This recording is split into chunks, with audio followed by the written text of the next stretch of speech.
آقا کریم علیہ السلام کی مجلس میں بیٹھنے والے صحابہ وہ لکھا کرتے تھے، اور اس کا مقصد یہ تھا کہ چیزیں محفوظ ہو جائیں. لیکن یہ بات ذہن نشین ہے، سارے صحابہ بیٹھ کر نہیں لکھتے تھے، یعنی سب اس وقت لکھتے نہیں تھے، سب تو محبوب کی زیارت کرتے تھے. چند مخصوص لوگ تھے جو ساتھ ساتھ نوٹ بھی کرتے تھے، جن میں ابن عمر رضی اللہ تعالیٰ عنہ کا نام آتا ہے.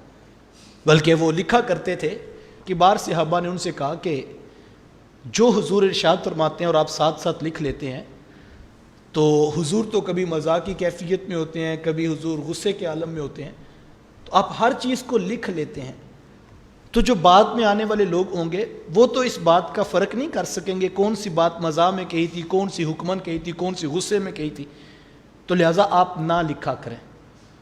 تو انہوں نے لکھنا چھوڑ دیا کہ بڑے صحابہ نے منع کیا تو بات بھی معقول تھی، سمجھ میں بھی آ رہی تھی، انہوں نے لکھنا چھوڑ دیا. مجلس رسول لگی تو اللہ کے رسول صلی اللہ علیہ وآلہ وسلم نے دیکھا کہ آج ابن عمر کا قلم جو ہے وہ حرکت میں نہیں ہے. تو حضور فرمایا کہ ابن عمر کیا بات ہے، تم لکھتے کیوں نہیں؟ تو عرض کی کہ حضور مجھے بڑے صحابہ نے جو ہے وہ منع کیا ہے کہ حضور کبھی مزاح میں ہوتے ہیں، کبھی غصے میں ہوتے ہیں، تو بعد میں آنے والے تو فرق نہیں کر پائیں گے کہ یہ بات کس موقع پر کس کیفیت میں ارشاد فرمائی، تو لہٰذا آپ نہ لکھا کریں.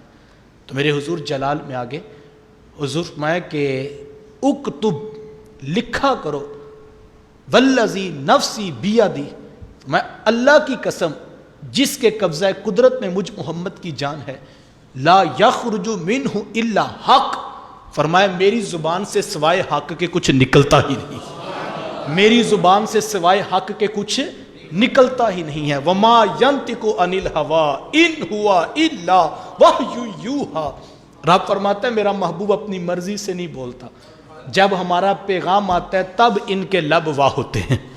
یہ دین کا معیار ہے جو ہمیں دیا گیا ہے. اس بات کا انکار نہیں کہ قرآن الگ ہے اور حدیث الگ ہے. اور یہ بھی علماء نے گفتگو کی ہے کہ بعض اوقات ہم کہتے ہیں یہ حدیث ضعیف ہے، تو یہ یاد رکھیں ضعیف کا معنی سادے لفظوں میں لیں تو کمزور ہے، اصطلاحی تعریف اس کی اور ہے، یہ پھر کسی دن رکھیں گے کہ حدیث ضعیف ہوتی کب ہے. لیکن ایک بات ذہن نشین رکھیں کہ اللہ جس ذات کو کامل قرار دے، کیا ان کی کوئی بات کمزور ہو سکتی؟ تو حدیث ضعیف نہیں ہوتی. علماء نے اس پر باقاعدہ فیصلہ کر کے اپنی گفتگو کا فتویٰ دیا ہے کہ حدیث کوئی بھی ضعیف نہیں ہوتی. تو پھر یہ حدیث میں تو آتا ہے، محدثین فرماتے ہیں یہ حدیث ضعیف ہے، تو فرماتے ہیں حدیث ضعیف نہیں ہوتی. ایسا نہیں کہ اللہ کے رسول کا معاذ اللہ کوئی کلام ضعیف ہے. اور اگر کوئی شخص اپنے دل میں یہ شک رکھتا ہے کہ حضور کی کوئی بات کمزور بھی ہوتی ہے تو معاذ اللہ وہ تو اسلام سے خارج ہو جائے گا. اللہ کے رسول ہوں، قیامت تک کے لیے رول ماڈل ہوں، اور ان کی کوئی بات ضعیف ہو، ایسا نہیں ہے. تو پھر حدیث ضعیف کا کیا مطلب؟ علماء فرماتے ہیں کہ حضور علیہ السلام سے جس صحابی نے گفتگو سنی، انہوں نے آگے کسی کو بتائی، انہوں نے آگے کسی کو بتائی، انہوں نے آگے کسی کو بتائی، تو یہ سلسلہ تو رجال ہے سننے والوں کا. ان سننے والوں میں سے کوئی شخص ضعیف ہو سکتا ہے، تو اس ضعیف راوی کی وجہ سے حدیث ضعیف ہوتی ہے. اللہ کے رسول کا فرمان ضعیف نہیں ہے. تو ہم دیکھیں کہ صحابہ کا حدیث کے بارے میں کس قدر جو ہے وہ واضح موقف تھا کہ اللہ کے رسول فرماتے ہیں لا یخرج منہ الا حق، میری زبان سے سوائے حق کے کچھ نکلتا ہی نہیں. اللہ اکبر. ان کی زبان اقدس، اور پھر میں کہتا ہوں میرے رسول کی زبان، میرے حضور کی ذات تو اتنی معتبر ہے، اتنی معتبر ہے کہ میرے حضور ایک زبان مبارک سے قرآن سناتے ہیں اور اسی زبان اقدس سے میرے حضور حدیث فرماتے ہیں.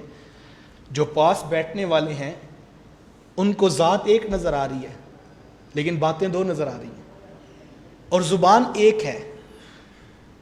تو میرے حضور کی ذات تو اتنی معتبر ہے کہ میرے حضور خود فرما دیتے یہ رب کا کلام ہے اور یہ مصطفیٰ کی بات ہے. اور پھر جس کو حضور فرما دیتے وہ رب کا کلام ہوتا، اور جس کو جو ہے وہ حضور فرما دیتے یہ میری بات ہے، اور اس کو حدیث کا درجہ دیا جاتا.